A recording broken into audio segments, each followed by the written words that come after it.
ಎಲ್ರು ಹೇಗಿದ್ದೀರಾ? ಚೆನ್ನಾಗಿದ್ದೀರಾ ಅಂತ ಭಾವಿಸ್ತಾ ಇವತ್ತಿನ ನಮ್ಮ ವಿಡಿಯೋದಲ್ಲಿ ಬಸಳೆ ಪುಂಡಿ ಮಾಡೋಣ. ಅದು ಯಾವ ರೀತಿ ಮಾಡೋದು ಅಂತೇಳಿ ನಾವು ಈ ವಿಡಿಯೋದ ಮೂಲಕ ನಾವು ನಿಮಗೆ ತಿಳಿಸಿಕೊಡ್ತಾ ಇದ್ದೇವೆ. ಮೊದಲನೇದಾಗಿ ನಾವು ನೋಡಿ ಬಸಳೆ ಸ್ವಲ್ಪ ತಗೊಂಡಿದ್ದೇವೆ. ಹಾಗೆ ನೋಡಿ ಅದರ ಸೊಪ್ಪನ್ನು ನಾವು ಇದೇ ರೀತಿಯಾಗಿ ಬಿಡಿಸ್ಕೊಂಡು ಬರ್ತಾ ಇದ್ದೇನೆ ಒಂದೊಂದಾಗಿ. ಇದು ಮನೆಯಲ್ಲಾದ ಬಸಳೆ ಆದ ಕಾರಣ ಇದರಲ್ಲಿ ಹುಳ ಹಾಗೆಯೇ ಏನಿರೋದಿಲ್ಲ. ಇಲ್ಲಂತೇಳಿದರೆ ಅದರ ಬಲೆ ಎಲ್ಲ ನೋಡಿಕೊಂಡೆಲ್ಲ ತಗೊಳ್ಬೇಕಾಗ್ತದೆ. ನಾವು ಒಂದು ಸಾರಿ ಮೊದಲೇ ಇದನ್ನು ನೋಡ್ಕೊಂಡು ರೆಡಿ ಮಾಡಿ ಇಟ್ಟಿದ್ದೇವೆ ನಾವು ಇದನ್ನು. ನೋಡಿ ಈ ರೀತಿಯಾಗಿ ನೀವು ಎಲ್ಲ ಇದರದ್ದು ಎಸಳನ್ನು ಮೊದಲನೇದಾಗಿ ತೆಗಿತಾ ಬರಬೇಕು. ಇಲ್ಲಂತೇಳಿದರೆ ನಿಮಗೆ ಅದು ಮತ್ತು ಕಟ್ ಮಾಡಲಿಕ್ಕೆಲ್ಲ ನೀಟಾಗಿ ಆಗ್ತದೆ. ಇದನ್ನು ಇವಾಗ ಸೊಪ್ಪನ್ನೆಲ್ಲ ಒಂದು ಸೈಡಿಗೆ ಮಾಡಿ ನಾವು ತೆಗೆದಿಡಬೇಕು. ಒಂದು ಬಣಲೆಗೆ ಹಾಕಬೇಕು, ನಾವು ಬೇರೊಂದು ಪಾತ್ರಕ್ಕೆ ನಾವು ಹಾಕಿಡಬೇಕು. ಇದನ್ನು ಸ್ವಲ್ಪ ನೀರು ಹಾಕಿ ಮತ್ತು ಅದನ್ನು ಸಪ್ರೇಟಾಗಿ ತುಳಿಬೇಕು. ಹಾಗೆ ಈ ದಂಟಿದೆಲ್ಲ ಇದನ್ನು ನಾವು ಸಪ್ರೇಟಾಗಿ ನಾವು ಇನ್ನೊಂದು ಕಟ್ ಮಾಡ್ತೇವೆ. ಆ ಸೊಪ್ಪನ್ನೆಲ್ಲ ಸೈಡಿಗೆ ಇಟ್ಟು ಆವಾಗ ನೀಟಾಗಿ ನಿಮಗೆ ಯಾವ ರೀತಿ ಅನುಕೂಲ ಆಗ್ತದೆ ಅದೇ ರೀತಿಯಾಗಿ ನೀವು ಕಟ್ ಮಾಡ್ಕೊಳ್ಬೋದು.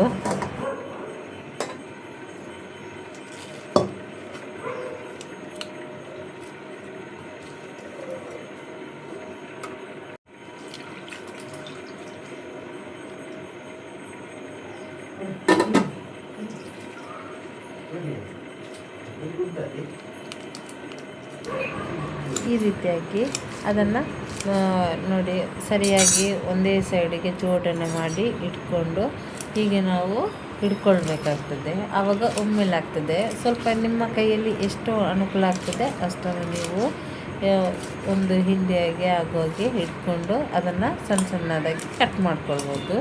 ಸ್ವಲ್ಪ ದೊಡ್ಡದು ಬೇಕಂದರೆ ಹಾಗೂ ಕಟ್ ಮಾಡ್ಕೊಳ್ಬೋದು. ನಾನು ಇದನ್ನು ಈ ರೀತಿಯಾಗಿ ಚಿಕ್ಕದಾಗಿ ಕಟ್ ಮಾಡ್ತಾ ಇದ್ದೇನೆ. ಅದನ್ನು ತೊಳೆದು ತಂದಿದ್ದೇನೆ ನಾನು ಇದಕ್ಕೆ. ಹಾಗೆ ಒಂದು ಇದನ್ನು ಪಾತ್ರಕ್ಕೆ ನಾವು ಹಾಕಿಡ್ಬೇಕು. ಇವಾಗ ಚೆನ್ನಾಗಿ ಮೊದಲು ತೊಳ್ಕೊಳ್ಬೇಕು ಇದನ್ನು.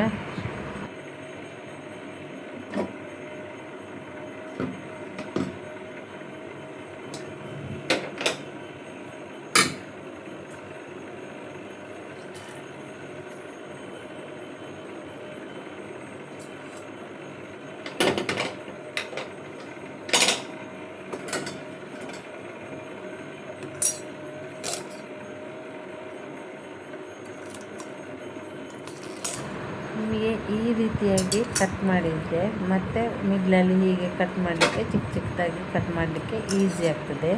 ಅದು ಸ್ವಲ್ಪ ಯಾಕೆಂದರೆ ಅದು ರೌಂಡಾಗಿ ಇರ್ತಲ್ಲ ಅದರ ಬಲ್ಲಿ, ಹಾಗೆ ನಿಮಗೆ ಕಟ್ ಮಾಡಲಿಕ್ಕೆ ಸ್ವಲ್ಪ ಕಷ್ಟ ಆಗ್ಬೋದು. ಅದಕ್ಕೋಸ್ಕರ ನಿಮಗೆ ಹೇಗೆ ಅನುಕೂಲ ಆಗ್ತದೆ ಆ ರೀತಿಯಾಗಿ ನೀವು ಕಟ್ ಮಾಡಿ ಅದನ್ನು ಒಂದು ಹಿಂಡಿಯಾಗಿ ತಗೊಳ್ಬೇಕು. ಅದರಲ್ಲಿ ಮತ್ತು ಸ್ವಲ್ಪ ಬೇರಿನಾಗೆ ಎಲ್ಲ ಏನಿರ್ತದಲ್ಲ ಅದನ್ನು ಸ್ವಲ್ಪ ಬೆರೆಸಿ ತಗೊಳ್ಬೇಕು. ಅದನ್ನು ಈ ರೀತಿಯಾಗಿ ನೋಡಿ ಚಿಕ್ಕದಾಗಿ ಕಟ್ ಮಾಡ್ತಾಯಿದ್ದೇನೆ. ಎಷ್ಟು ಚಿಕ್ಕ ಆಗ್ತದೆ ಅಷ್ಟು ಚಿಕ್ಕದಾಗಿ ಕಟ್ ಮಾಡಿ, ಆವಾಗ ತುಂಬ ರುಚಿ ಆಗ್ತದೆ. ಇದರಲ್ಲಿ ಯಾವತ್ತೂ ದಂಟ ಎಲ್ಲ ಸ್ವಲ್ಪ ಉದ್ದ ಇರಬಾರ್ದು, ಹೀಗೆ ಚಿಕ್ಕದಾಗಿ ಮಾಡಬೇಕು.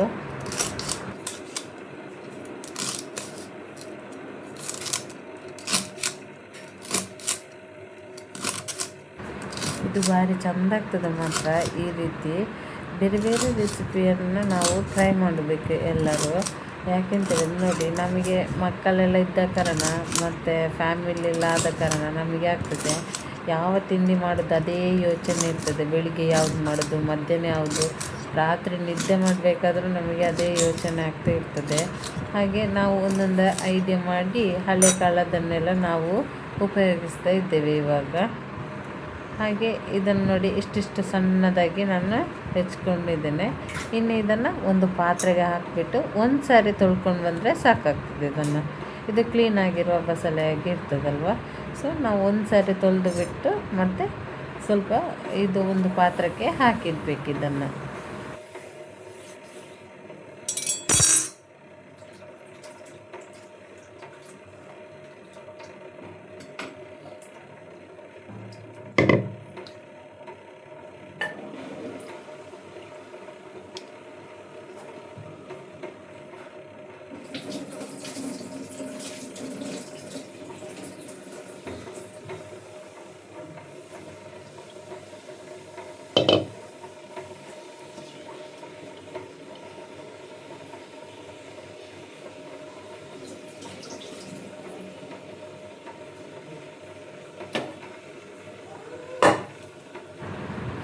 ನಾನೊಂದು ಮೊದಲನೇದಾಗಿ ಅಂದ್ಕೊಂಡೆ ಕುಕ್ಕರಲ್ಲಿ ಸೀಟಿ ಹೊಡೆದು ಹಾಗೆ ಇದು ಮಾಡೋಣ ಅಂತ ಅಂದ್ಕೊಂಡೆ. ಇದಕ್ಕೆ ಸ್ವಲ್ಪ ನೀರು ಹಾಕಿಬಿಟ್ಟೆಲ್ಲ ಹಾಗೆ ಒಂದೆರಡು ವಿಸಿಲ್ ಕೂಗಿಸಿದರೆ ಬೇಗ ಆಗ್ಬೋದಲ್ಲ ಅಂತ ಶಾರ್ಟ್ಕಟ್ಟಾಗಿ ಐಡಿಯಾ ಮಾಡಿದೆ.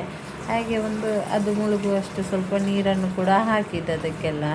ಮತ್ತು ನಮಗೆ ಆಯಿತು ಏನಂತ ಹೇಳಿದರೆ, ಇದು ಕುಕ್ಕರಲ್ಲಿ ಮಾಡೋದಕ್ಕಿಂತ ಸ್ಟೀಲ್ ಪಾತ್ರೆಯಲ್ಲಿ ಮಾಡೋದಕ್ಕಿಂತ ಇದು ಮಣ್ಣಿದ್ದು ಮಡಿಕೆ ಬರ್ತಲ್ಲ ಅದರಲ್ಲಿ ಮಾಡ್ಬೋದು, ಒಳ್ಳೆ ರುಚಿ ಕೊಡ್ತದೆ ಅಂತ ನಾನು ಇದರಲ್ಲಿ ಉಪ್ಪೆಲ್ಲ ಹಾಕಿ ತುಂಬ ರೆಡಿ ಮಾಡಿ ಇಟ್ಟಿದ್ದೆ. ಮತ್ತು ನನಗೆ ಆ ರೀತಿಯಾಗಿ ಅನ್ನಿಸ್ತಲ್ವ, ತುಂಬ ರುಚಿ ಇರೋದು ಯಾವತ್ತಿದ್ರೂ ಮಣ್ಣಿನ ಕರದಲ್ಲಿ ಮಾಡಬೇಕು ನಾವು, ಅದು ತುಂಬ ರುಚಿ ಕೊಡ್ತದೆ.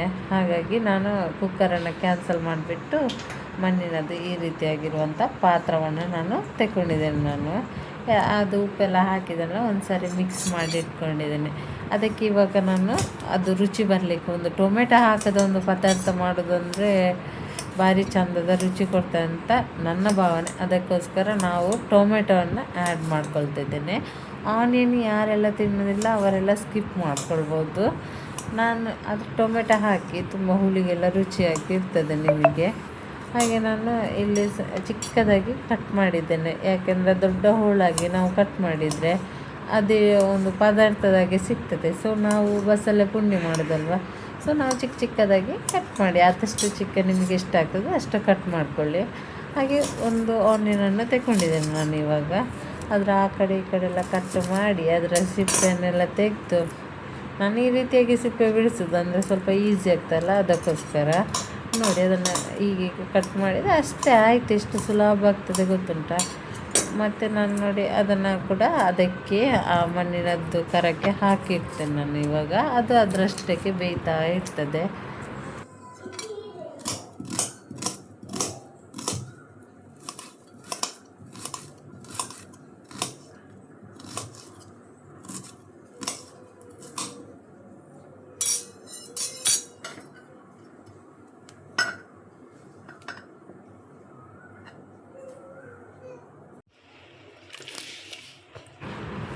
ಇವಾಗ ನೋಡಿ ನಾನು ಅದೆರಡನ್ನು ಒಂದು ಟೊಮೆಟೊ ಮತ್ತು ಆನಿಯನನ್ನು ನಾವು ಅದಕ್ಕೆ ಹಾಕ್ಕೊಂಡಿದ್ದೇವೆ. ಇವಾಗ ನೋಡಿ ನಾನು ಇದನ್ನು ನೆನೆಸಿಟ್ಟುಕೊಂಡಿದ್ದೆ ನಿನ್ನೆ ರಾತ್ರಿಗೆ. ಇದಕ್ಕೆ ಬೇಕಾಗಿ ಕಡುಬು ಮಾಡಬೇಕಲ್ಲ, ಅದಕ್ಕೋಸ್ಕರ ಕುಚ್ಚಲಕ್ಕಿಯನ್ನು ನಾನು ಯೂಸ್ ಮಾಡ್ತಿದ್ದೀನಿ ಇಲ್ಲಿ. ಅಂದರೆ ನಮ್ಮ ಮಂಗಳೂರು ಕಡೆಯಲ್ಲಿ ಕುಚ್ಚಲಕ್ಕಿ ಯೂಸ್ ಮಾಡೋದು ರೈಸಿಗೆಲ್ಲ. ಸೊ ನಾವು ಅದಕ್ಕೆ ಕುಚ್ಚಲಕ್ಕಿಯನ್ನು ನನಗೆ ಎಷ್ಟು ಬೇಕು ಒಂದೆರಡು ಗ್ಲಾಸಿನಷ್ಟು ಸಾಕಾಗ್ತದೆ, ನನಗೆ ಹಾಗೆ ಹಾಕೋದು. ನಿಮಗೆ ಎಷ್ಟು ಬೇಕೋ ಅಷ್ಟನ್ನು ನೀವು ಹಾಕ್ಕೊಳ್ಬೋದು, ಆದರೆ ಇದರಲ್ಲಿ ತುಂಬ ಆಗ್ತದೆ. ಅದಕ್ಕೋಸ್ಕರ ಇದನ್ನು ನಾವು ಓವರ್ ನೈಟ್ ನೆನೆಸಿಟ್ಬಿಟ್ಟು ಬೆಳಿಗ್ಗೆ ಎದ್ದಾಗ ನಾವು 3 ಸಲ ಚೆನ್ನಾಗಿ ಇದನ್ನು ವಾಶ್ ಮಾಡಬೇಕು. ಯಾಕೆಂತ ಹೇಳಿದರೆ ಅದರಲ್ಲಿ ಅದು ಅರ್ಕಂಜಿ ಅಂತ ಹೇಳ್ತಾರಲ್ಲ ಆ ರೀತಿಯಾಗಿ ಇರ್ತದೆ. ಸೊ ಅದೆಲ್ಲ ಮುಖಕ್ಕೆಲ್ಲ ತುಂಬ ಒಳ್ಳೆಯದು, ಹಾಕ್ಕೊಳ್ಬೋದು. ಹಾಗೆ ಮಕ್ಕಳಿಗೆ ಕೂಡ ಸ್ನಾನ ಮಾಡುವಾಗೆಲ್ಲ ಹಾಕ್ಕೊಳ್ಬೋದು. ಬೇಸಿಗೆಗಾಲದಲ್ಲೆಲ್ಲ ಬೆವರು ಸಲೆಯಿಂದೆಲ್ಲ ಹೋಗ್ತದೆ. ಓಕೆ, ಅದರ ಬಗ್ಗೆ ಮತ್ತೊಂದು ಸಾರಿ ನಾವು ವಿಡಿಯೋ ಮಾಡೋಣ. ಇವಾಗ ನೋಡಿ ಇದಕ್ಕೆ ಸ್ವಲ್ಪ ರುಚಿಗೆ ತಕ್ಕಷ್ಟು ಉಪ್ಪು ನೀವು ನೆನಪಲ್ಲಿಡಿ. ಅದಕ್ಕೆ ಕೂಡ ನೀವು ಪದಾರ್ಥ ಕೂಡ ಇದಕ್ಕೆ ಕೂಡ ನೋಡ್ಕೊಂಡು ಹಾಕ್ಕೊಳ್ಳಿ. ಯಾಕೆಂತೇಳಿದರೆ ಹೆಚ್ಚಾದರೆ ಮತ್ತೆ ತಿನ್ನಲಿಕ್ಕೆ ಆಗಲಿಕ್ಕಿಲ್ಲಲ್ಲ. ಸೊ ಇದನ್ನು ಇವಾಗ ನಾನು ಸ್ವಲ್ಪ ನೀರು ಹಾಕಿ ಉಪ್ಪು ಹಾಕಿ ಅದನ್ನು ತೊಳೆದು ಬಿಟ್ಟು ನಾವು ಅದನ್ನು ರುಬ್ಬಿ ಇವಾಗ ಏನು ಮಾಡ್ತಿದ್ದೇವೆ ಅಂತ ಹೇಳಿದರೆ ಒಂದು ಬಾಣಲೆಗೆ ಹಾಕ್ತಿದ್ದೇವೆ ನಾವು ಇವಾಗ. ಈ ಬಾಣಲೆಗೆ ಹಾಕಿದ ಕಾರಣ ಸ್ವಲ್ಪ ದೊಡ್ಡ ಪಾತ್ರೆಯಲ್ಲಿ ನಾನು ಈ ಬಾಣಲೆ ನನಗೆ ಫೇವ್ರೇಟ್ ಕೂಡ, ಇದರಲ್ಲಿ ನನಗೆ ಸುಲಭ ಆಗ್ತದೆ. ಅದಕ್ಕೋಸ್ಕರ ಅದೇ ಮಿಕ್ಸಿ ಜಾರಿಗೆ ಸ್ವಲ್ಪ ನೀರನ್ನು ಸೇರಿಸಿ, ಯಾಕೆಂದರೆ ವೇಸ್ಟ್ ಆಗಬಾರ್ದಲ್ಲ ಹಾಕಿ ಇಟ್ಟು, ಅದಕ್ಕೋಸ್ಕರ ಅದಕ್ಕೆ ಹಾಕ್ಕೊಳ್ತಿದ್ದೇನೆ ನೀರನ್ನು. ನೋಡಿ ಒಂದು ಈ ಥರದ್ದು ಸೌಂಡ್ ಇದ್ದರೆ ಇನ್ನೂ ಸುಲಭ ಆಗ್ತದೆ. ಸೊ ಇದನ್ನು ನೀವು ಇವಾಗ ಚೆನ್ನಾಗಿ ಮಿಕ್ಸ್ ಮಾಡಿಕೊಂಡು ಹೈ ಫ್ಲೇಮಲ್ಲೇ ಇರಲಿ, ಏನಾಗುವುದಿಲ್ಲ, ಕೈಯೆಲ್ಲ ಆಡಿಸ್ತಾ ಇರಬೇಕಾಗ್ತದೆ. ಹೀಗೆ ಇದನ್ನು ನೀವು ಚೆನ್ನಾಗಿ ಮಿಕ್ಸ್ ಮಾಡ್ಕೊಳ್ಬೇಕು, ಗಂಟು ಆಗದಾಗೆ ಈ ರೀತಿಯಾಗಿ ಗಟ್ಟಿ ಹದಕ್ಕೆ ಬರಬೇಕಾಗ್ತದೆ. ಯಾರೆಲ್ಲ ನಮ್ಮ ಚಾನಲ್ VA ಫ್ಯಾಮಿಲಿ ಪುತ್ತೂರನ್ನು ನೀವು ನೋಡ್ತಾ ಇದ್ದೀರಾ, ಹಾಗೂ ಈ ವಿಡಿಯೋ ನಿಮಗೆಲ್ಲ ಫ್ಯಾಮಿಲಿ ಫ್ರೆಂಡ್ಸ್ ಜೊತೆ ಎಲ್ಲರಿಗೂ ನೀವು ಶೇರ್ ಮಾಡಿ. ಹಾಗೆ ಹೊಸದಾಗಿ ನೋಡ್ತಿರೋರು ನಮ್ಮ ಚಾನಲನ್ನು ಸಬ್ಸ್ಕ್ರೈಬ್ ಮಾಡಿ ನೀವು. ಹಾಗೆ ಪಕ್ಕದಲ್ಲಿ ಕಾಣ್ತಿರುವಂಥ ಬೆಲ್ ಐಕನನ್ನು ನೀವು ಕ್ಲಿಕ್ ಮಾಡಿಕೊಳ್ಳಿ. ಆಗ ಮುಂದಿನ ವಿಡಿಯೋ ಎಲ್ಲ ನಿಮ್ಮ ಕೈ ಅಂಗೈಯಲ್ಲಿ ನಿಮಗೆ ಸಿಗ್ತದೆ. ನಿಮಗೆ ಆವಾಗ ನಾವು ಹಾಕುವಂಥ ವಿಡಿಯೋಗಳು ಆವಾಗ ಕ್ಲಿಕ್ ಆಗ್ತಾ ಬರ್ತದೆ. ಇವಾಗ ನೋಡಿ ಇದು ಗಟ್ಟಿ ಆಗ್ತಾ ಬಂತು. ಈ ರೀತಿಯಾಗಿ ಸ್ವಲ್ಪ ತಾಳ್ಮೆ ತೆಕೊಂಡ್ರೆ ತುಂಬ ಹೊತ್ತೇನು ಆಗುದಿಲ್ಲ. ಸ್ವಲ್ಪ ತಾಳ್ಮೆ ತೆಕೊಂಡ್ರೆ ನೀವು ಇದನ್ನು ತುಂಬ ಚೆಂದಾಗಿ ಮಾಡ್ಬೋದು. ಇದನ್ನು 2 ಥರ ಕೂಡ ಮಾಡ್ತಾರೆ. ಅಂದರೆ ಹೇಳಿದ್ರೆ ಈ ರೀತಿಯಾಗಿ ಗಟ್ಟಿ ಬೇರೊಂದು ಕಡೆಯಲ್ಲಿ ಬಾಯ್ಲ್ ಮಾಡಿ ಬೇಯಿಸಿ ಮತ್ತೆ ಅದನ್ನು ಪದಾರ್ಥಕ್ಕೂ ಹಾಗೂ ಹಾಕ್ಬೋದು ನಿಮಗೆ. ಯಾಕೆ ಅಂತ ಹೇಳಿದ್ರೆ ಹಾಗೆ ಹಾಕಿದರೆ ಯಾವುದು ಒಂದು ಪೀಸು ಅಷ್ಟೊಂದು ಇದಾಗೋದಿಲ್ಲ, ಎಂಥ ಹುಡಿ ಆಗೋದಾಗಲಿ ಏನಾಗೋದಿಲ್ಲ. ಯಾಕೆಂದರೆ ಹೊಸತು ಈ ರೀತಿಯಾಗಿ ಇವಾಗ ನಾನು ಮಾಡ್ತಿದ್ದಲ್ಲ ಆ ರೀತಿಯಾಗಿ ಮಾಡೋದಾದ್ರೆ ನಿಮಗೆ ಸ್ವಲ್ಪ ಇದಾಗ್ತದೆ. ಏನಂತ ಹೇಳಿದರೆ ಇದು ಸ್ವಲ್ಪ ಹುಡಿ ಆದಾಗೆಲ್ಲ ಆಗ್ಬೋದು ನಿಮ್ಮ ಅನುಭವಕ್ಕೆ. ನೀವೇನು ಹೆದರಬೇಡಿ, ನಾನು ಇದರಲ್ಲಿ ಟಿಪ್ಸ್ ಎಲ್ಲ ಹೇಳಿರ್ತೇನೆ, ಸರಿಯಾಗಿ ಅಬ್ಸರ್ವ್ ಮಾಡಿ, ಆವಾಗ ನಿಮಗೆ ಗೊತ್ತಾಗ್ತದೆ. ನೋಡಿ ಇವಾಗ ಎಷ್ಟು ಗಟ್ಟಿ ಆಯ್ತು ನೋಡಿ, ಎಷ್ಟು ಬೇಗ ತುಂಬಾ ಒಳ್ಳೆ ರೆಸ್ಪಾನ್ಸ್ ಮಾಡ್ತಾ ಇದ್ದೀರಾ ಆಯ್ತಾ. ನಾವು ವಿಡಿಯೋ ಹಾಕಿದ್ದಕ್ಕೆ ಎಲ್ಲರಿಗೂ ತುಂಬಾ ಥ್ಯಾಂಕ್ಸ್. ಒಂದು ಕೈಲಿ ಅದು ತುಂಬಾ ಕಾದಿರ್ತೇನೆ. ಅದು ಇನ್ನು ಸಬ್ಸ್ಕ್ರೈಬ್ ಆಗಲಿಲ್ವಾ ಅವರೆಲ್ಲ ಒಂದು ಸಬ್ಸ್ಕ್ರೈಬ್ ಮಾಡಿ ನಮಗೆಲ್ಲ ಒಂದು ಸಪೋರ್ಟ್ ಮಾಡಿ ಗೈಸ್.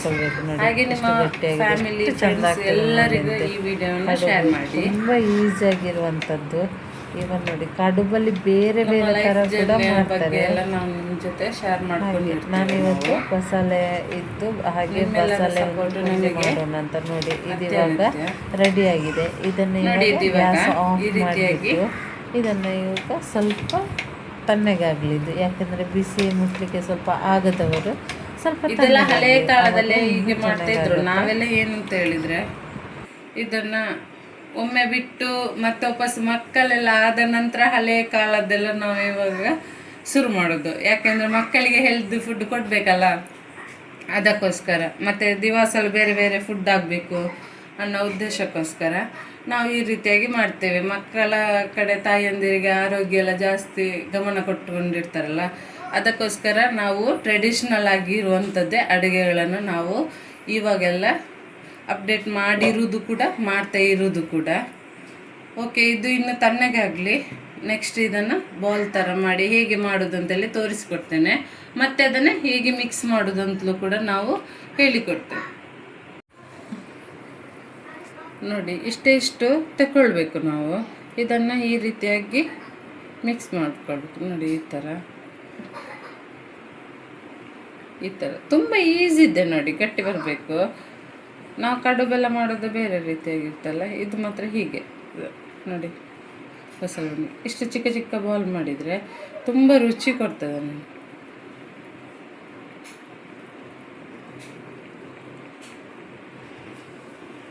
ನೋಡಿ ಇದು ರೆಡಿಯಾಗಿದೆ. ಇನ್ನು ಚಿಕ್ಕದಾಗಿ ನೀವು ಬೇಕು ಅಂತ ಹೇಳಿದರೆ ಮಾಡ್ಕೊಳ್ಬೋದು. ನಾನು ಇಷ್ಟು ದೊಡ್ಡದಾಗಿ ಮಾಡಿದ್ದೇನೆ. ಕೆಲವೊಂದು ಶೇಪ್ ಇಲ್ಲದಾಗೆ ಆಗಿದೆ ನೋಡಿ. ಎಷ್ಟು ಚಿಕ್ಕದಾಗಿ ಮಾಡಬೇಕು, ಇನ್ನೂ ಚಿಕ್ಕದಾಗಿ ಆಗ್ತದೆ. ಇವಾಗ ನೋಡಿ ನಾವು ಇದು ಬೆಂದಿದೆ. ಇವಾಗ ಇನ್ನು ಈ ಹೊತ್ತಲ್ಲಿ ಇದಕ್ಕೆ ಕೂಡ ಉಪ್ಪು ಆ್ಯಡ್ ಮಾಡ್ಕೊಂಡಿದ್ದೇವೆ. ಇದಕ್ಕೆ ಸಿಮ್ಮಲ್ಲಿ ಇಟ್ಟುಕೊಂಡು ಒಮ್ಮೆ ಇದನ್ನು ಇದಕ್ಕೆ ಹಾಕ್ಕೊಳ್ಬೇಕು.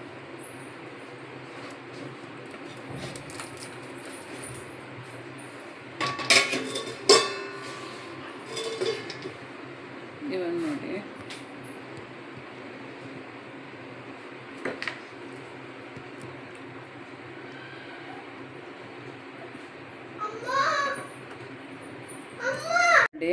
ಇದು ಈ ರೀತಿಯಾಗಿ ಸೆಟ್ ಮಾಡಬೇಕು. ನೀವು ಇವಾಗಲೇ ಅದನ್ನು ಸೌಟು ಹಾಕಿದರೆ ಅದು ಕಟ್ಟಾಗ್ತದೆ ನೋಡಿ. ಅದಕ್ಕೆ ನಾವು ಈ ಥರ ಇದ್ದರೆ ಈ ಮಣ್ಣಿದ್ದು ಯಾಕೆ ಮಾಡಬೇಕಂದ್ರೆ ಅದನ್ನು ಹೀಗೆ ಇಟ್ಕೊಂಡು ಈ ರೀತಿಯಾಗಿ ತಿರುಗಿಸಿದ್ರೆ ಎಲ್ಲ ಸೆಟ್ಟಾಗಿ ಹೋಗ್ತದೆ. ಇವಾಗ ಇದಕ್ಕೊಂದು ಲಿಡ್ಡನ್ನು ಮುಚ್ಚಿಡೋಣ. ಇವಾಗ ನೋಡಿ ಒಂದು ಪ್ಯಾನಿಗೆ ಸ್ವಲ್ಪ ಎಣ್ಣೆನ ಹಾಕ್ಕೊಳ್ತಿದ್ದೇನೆ, ಒಂದು ಅರ್ಧ ಟೀ ಟೇಬಲ್ ಸ್ಪೂನಷ್ಟು. ಇವಾಗ ಇದು ಸ್ವಲ್ಪ ಬಿಸಿ ಆಗಲಿ.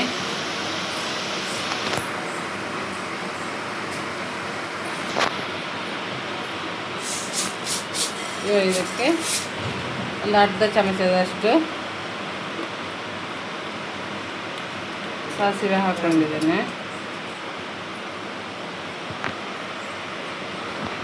ಅದೀಗ ಹೊಡಿಲಿ. ಇವಾಗ ನೋಡಿ ಇದಕ್ಕೆ ಸ್ವಲ್ಪ ಕರಿಬೇವು ಸೊಪ್ಪನ್ನು ಹಾಕ್ಕೊಳ್ತಾ ಇದ್ದೇನೆ.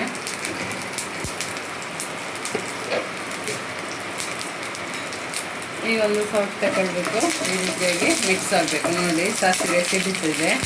ಇವಾಗ ಒಂದು ಚಿಕ್ಕದೊಂದು ಆನಿಯನ್ ತಗೊಂಡಿದ್ದೇನೆ, ಅಂದರೆ ಒಂದು ಸಣ್ಣ ಆನಿಯನ್ ಬರ್ತಲ್ಲ ಅದು ತಗೊಂಡಿದ್ದೇನೆ. ಹಾಗೆ ಒಂದು ಬೆಳ್ಳುಳ್ಳಿ ತಗೊಂಡಿದ್ದೇನೆ. ಇದನ್ನು ಈ ರೀತಿಯಾಗಿ ಫ್ರೈ ಮಾಡಿಕೊಳ್ಳಿ.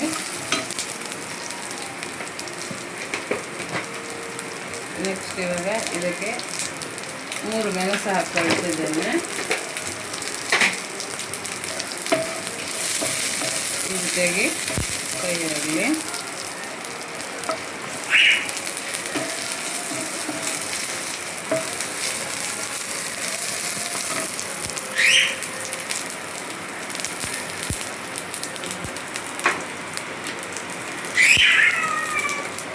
ಇಟ್ಕೊಳ್ಬೇಕು. ಇವಾಗ ನೋಡಿ 1-1.5 ಚಮಚದಷ್ಟು ಕೊತ್ತಂಬರಿಯನ್ನು ಹಾಕ್ಕೊಂಡಿದ್ದೇನೆ.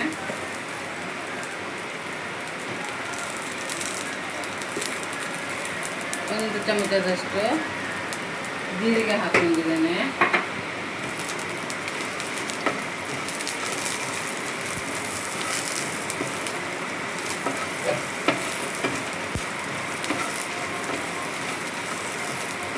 ಓಕೆ, ಇದು ಇನ್ನು ತಣ್ಣಲಿ ಗ್ಯಾಸ್ ಆಫ್ ಮಾಡ್ಕೊಂಡಾಯ್ತು. ಇವಾಗ ಇಷ್ಟೇ ಸಾಮಗ್ರಿನ ಇದಕ್ಕೆ ಹಾಕ್ಕೊಳ್ಳುವಂಥ ಕಡಿಮೆ ಇಂಗ್ರೀಡಿಯೆಂಟ್ ಬಳಸಿಕೊಂಡು ಅಷ್ಟಕ್ಕೆ ನೋಡಿ. ಹಾಗೆ ಇಷ್ಟು ತೆಂಗಿನಕಾಯಿಯನ್ನು ನಾನು ಯೂಸ್ ಮಾಡ್ತಾಯಿದ್ದೇನೆ. ಇದನ್ನು ಚೆನ್ನಾಗಿ ತುರಿದು ಬಿಟ್ಟು ತಗೊಂಡು ಬರ್ತೇನೆ. ಓಕೆ, ಮುಂದೆ ಸಿಗುವ. ಇವಾಗ ನೋಡಿ ಇದು ಕಂಪ್ಲೀಟಾಗಿ ತಂದಿದೆ. ಹಾಗೆ ಆನಷ್ಟು ಆಗೋದು ನಾನು ತೋರಿಸಿದಲ್ಲ, ಸ್ವಲ್ಪ ತೆಂಗಿನ ತುರಿಯನ್ನು ಕೂಡ ಆ್ಯಡ್ ಮಾಡ್ಕೊಂಡಿದ್ದೇನೆ. ಇವಾಗ ಇದಕ್ಕೆ ಮಿಕ್ಸಿ ಜಾರಿಗೆ ರುಬ್ಬಲಿಕ್ಕೆ ಸ್ವಲ್ಪ ನೀರನ್ನು ಇದೇ ಮಸಾಲ ಪ್ಯಾನಿಗೆ ಹಾಕ್ಕೊಳ್ತಿದ್ದೇನೆ. ಇದಕ್ಕೆ ಸ್ವಲ್ಪ ಅರಿಶಿನ ಹಾಕ್ಕೊಳ್ಬೇಕು, ಸ್ವಲ್ಪ ಒಂದು 1/4 ಚಮಚದಷ್ಟು ಸಾಕು. ಹಾಗೆ ಸ್ವಲ್ಪ ಹುಳಿ ಹಾಕ್ಕೊಳ್ಬೇಕು, ಇಷ್ಟು ಸಾಕಾಗ್ತದೆ. ಟೊಮೆಟೊ ಹಾಕ್ಕೊಂಡಿದ್ದೇವಲ್ಲ. ಓಕೆ, ಇದನ್ನು ನಾವು ರುಬ್ಬಿಕೊಂಡು ಬರೋಣ. ಈ ರೀತಿ ಇದೆಯಲ್ಲ, ಇದಕ್ಕೆ ಸ್ವಲ್ಪ ಮಿಕ್ಸಿ ಜಾರಿದ್ದು ನೀರು ಆ್ಯಡ್ ಮಾಡ್ಕೊಳ್ತಿದ್ದೇನೆ.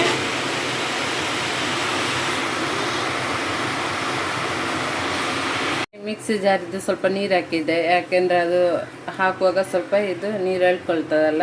ಹಾಗೆ ಇದು ನಾವು ಡೈರೆಕ್ಟಾಗಿ ಹೀಗೆ ಕಡುಬು ಹಾಕಿದ್ರಿಂದ ರುಚಿ ಬರ್ತದೆ. ಹಾಗೆ ಶೇಪ್ ನೋಡಿ ಸ್ವಲ್ಪ ಅದು ಹೇಗಿದ್ದರೂ ಹೀಗೆ ಹುಡಿ ಆಗ್ತದೆ. ಅದಕ್ಕೆ ನಾವು ನ್ಯಾಕಲ್ಲಿ ಈ ರೀತಿಯಾಗಿ ನಾವು ಮೊದಲೇ ವಿಡಿಯೋದಲ್ಲಿ ತಿಳಿಸಿಕೊಟ್ಟಿದ್ದೇನೆ ಟಿಪ್ಸ್ ಎಲ್ಲ. ಈ ರೀತಿಯಾಗಿ ಅಡಿಯಿಂದ ಅದನ್ನು ತಿರುಗಿಸ್ಬೇಕಾಗ್ತದೆ, ಮೇಲಿಂದಾದರೆ ಅದು ಕಡುಬು ಹುಡಿ ಆಗ್ತದೆ. ಇವಾಗ ನಾವು ರುಬ್ಬಿದ ಮಸಾಲವನ್ನು ಇದಕ್ಕೆ ಆ್ಯಡ್ ಮಾಡ್ಕೊಳ್ತಾ ಇದ್ದೇನೆ ನೋಡಿ, ಈ ರೀತಿಯಾಗಿ. ಮತ್ತು ಮಿಕ್ಸಿ ಜಾರನ್ನು ತೊಳೆದುಬಿಟ್ಟು ನೀರನ್ನು ಆ್ಯಡ್ ಮಾಡ್ಕೊಳ್ತೇನೆ. ಮಿಕ್ಸಿ ಜಾರನ್ನು ತೊಳೆದುಬಿಟ್ಟು ಸ್ವಲ್ಪ ನೀರನ್ನು ಆ್ಯಡ್ ಮಾಡ್ಕೊಂಡಿದ್ದೇನೆ. ಇವಾಗ ನೋಡಿ ಉಳಿದಂಥ ನೀರನ್ನು ಆ್ಯಡ್ ಮಾಡ್ಕೊಳ್ತೇನೆ. ಹೀಗೆ ಕಡುಬು ಮಾಡಬೇಕಾದ್ರೆ, ಅಂದರೆ ಬೇಯಿಸಿ ಮಾಡೋದಾದರೆ ಸ್ವಲ್ಪ ನೀರು ಸಾಕಾಗ್ತದೆ. ಯಾಕೆಂದರೆ ಇದು ಇದರಲ್ಲಿ ಬೇಯಬೇಕಲ್ವ, ಅದಕ್ಕೋಸ್ಕರ. ಇಲ್ಲಾಂದರೆ ತಲೆ ಹಿಡಿತದೆ ಅನ್ನೋದಕ್ಕೋಸ್ಕರ ಸ್ವಲ್ಪ ನೀರನ್ನು ಜಾಸ್ತಿಯಾಗಿ ಆ್ಯಡ್ ಮಾಡ್ಕೊಂಡಿದ್ದೇನೆ. ಇವಾಗ ನೋಡಿ ಇದನ್ನು ಈ ರೀತಿಯಿಂದಾಗಿ ತೆಗಿಬೇಕು, ಗೊತ್ತಾಯ್ತಾ? ಈ ರೀತಿಯಾಗಿ ನೋಡಿ, ಈ ರೀತಿಯಾಗಿ ಒಂದೊಂದು ಅಂಟಿಡ್ತದೆ. ಅದು ಬೆಂದಾಗ ಹೀಗೆ ನೋಡಿ, ಹೀಗೆ ಬಿಡಿಸಿದ್ರೆ ಆಯಿತು.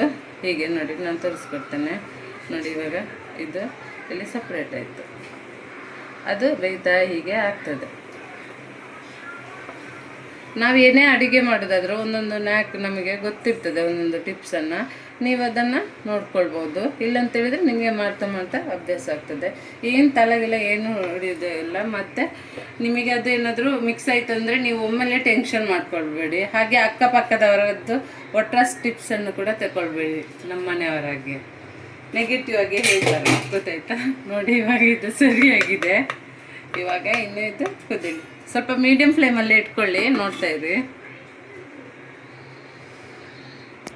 ನೋಡಿ ಇವಾಗ ಇದು ಸರಿಯಾಗಿದೆ. ಇವಾಗ ಇನ್ನೂ ಇದು ಕುದಿ. ಜಾರನ್ನು ತೊಳೆದುಬಿಟ್ಟು ಸ್ವಲ್ಪ ನೀರನ್ನು ಆ್ಯಡ್ ಮಾಡ್ಕೊಂಡಿದ್ದೇನೆ. ಇವಾಗ ನೋಡಿ, ಗೊತ್ತಾಯ್ತಾ? ನೋಡಿ ಇವಾಗ ಇದು ಸರಿಯಾಗಿದೆ. ಇವಾಗ ನೋಡಿ ಗೈಸ್, ಇದು ಇವಾಗ ಆಗಿದೆ ನೋಡಿ. ಈ ರೀತಿಯಾಗಿ ಬಾಯ್ಲ್ ಆಗಬೇಕು, ಇದು ಬೆಂದಿರ್ತದೆ. ಇನ್ನು ಇದನ್ನು ಸರ್ವ್ ಮಾಡ್ಕೊಂಡು ಬರೋಣ. ರೆಡಿಯಾಗಿದೆ ಇದು ರೆಡಿಯಾಗಿದೆ ನೋಡಿ ಹೇಗಾಗಿದೆ ಅಂತ ನೀವು ನೋಡ್ತಿರ್ಬೋದು. ಇನ್ನಿದು ಬಿಸಿ ತಣ್ಣಗಾಗಬೇಕು, ನಂತರ ತಿನ್ನಬೇಕು. ಆವಾಗಲೇ ತಿಂದರೆ ರುಚಿ ಇರೋದಿಲ್ಲ, ರುಚಿ ಇರ್ತದೆ ಅಷ್ಟೇನಿರೋದಿಲ್ಲ. ಹಾಫ್ ಆನ್ ಅವರ್ ಬಿಟ್ಟಂತ ತಿಂದರೆ ಟೇಸ್ಟ್ ಅಂತೂ ಅಲ್ಟಿಮೇಟ್ ಆಗಿರ್ತದೆ ಗೈಸ್. ಇಷ್ಟ ಆಗಿದ್ದರೆ ಲೈಕ್ ಮಾಡಿ, ಶೇರ್ ಮಾಡಿ, ಹಾಗೆ ಕಮೆಂಟ್ ಮಾಡಿ. ಯಾರೆಲ್ಲ ಸಬ್ಸ್ಕ್ರೈಬ್ ಮಾಡಲಿಲ್ಲ ಅವರೆಲ್ಲ ನಮ್ಮ ಚಾನಲಿಗೆ ಹೊಸತು ನೋಡಿರೋರಿಗೆಲ್ಲ ಸಬ್ಸ್ಕ್ರೈಬ್ ಮಾಡಿ ಅಂತ ಹೇಳುತ್ತಾ ಈ ವಿಡಿಯೋವನ್ನು ಇಲ್ಲಿಗೆ ಮುಗಿಸ್ತಿದ್ದೇನೆ. ಇನ್ನು ಮುಂದಿನ ವಿಡಿಯೋದಲ್ಲಿ ಸಿಗೋಣ. ಅಲ್ಲಿ ತನಕ ಬಾಯ್.